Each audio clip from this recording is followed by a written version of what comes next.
Bardsea doesn't get much snow, but in 1789 it was a foot thick on the ground. In the cottage next to the church, Alice's sister Mary and her hound Captain had come to stay. This is Alice's story. Marjan and I first started working together on Lancashire folk tales for a travelling art exhibition and later for 2 storytelling shows. Out of this work came a shared and passionate vision for a series of books that would take these ancient folk tales rooted in the landscape and tell them new images and words dancing together, and accompany them with reflections on their relevance today and their relationship to contemporary folklore. The White Dobbie is the first of these books.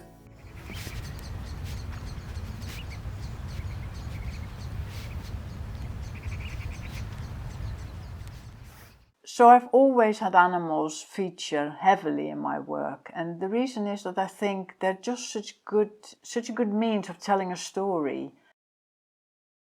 Jackie and I share a love of folklore. For Lancashire, for this place, has brought us together, and it makes it really exciting to collaborate. I set out to make a really immersive project.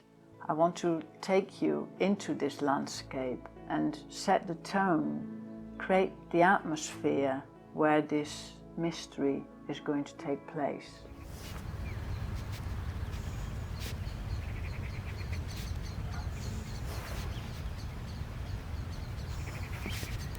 I wanted my words to offer moments in time, impressions that when seen alongside Marjan's artworks would create space for the reader's imaginative engagement with the story.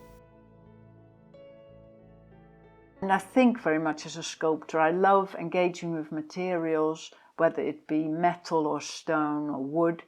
And in this case, it was engaging with paper.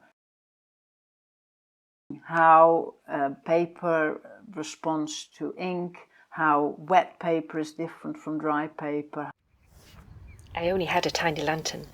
Inside, the flickering shadows made it hard to see the rope. When I found it, I pulled once, twice.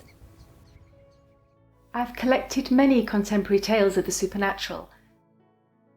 I've been particularly struck by those that are told gingerly, for fear of not being believed.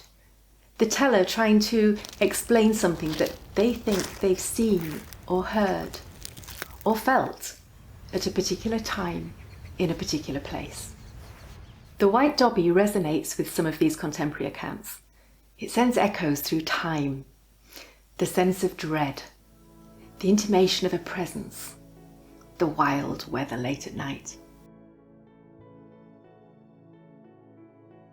We've been working on this project for some time, wandering the coastal road from Bardsea to Ramside, reading books, making art, writing and rewriting, talking to strangers, and we are now ready to publish.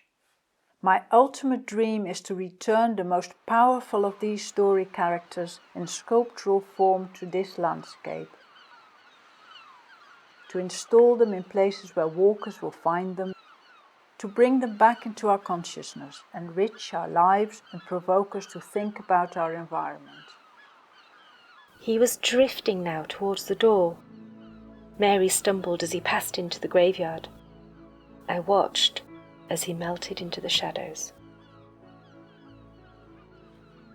Indigenous tales are a meeting place of people, story and landscape.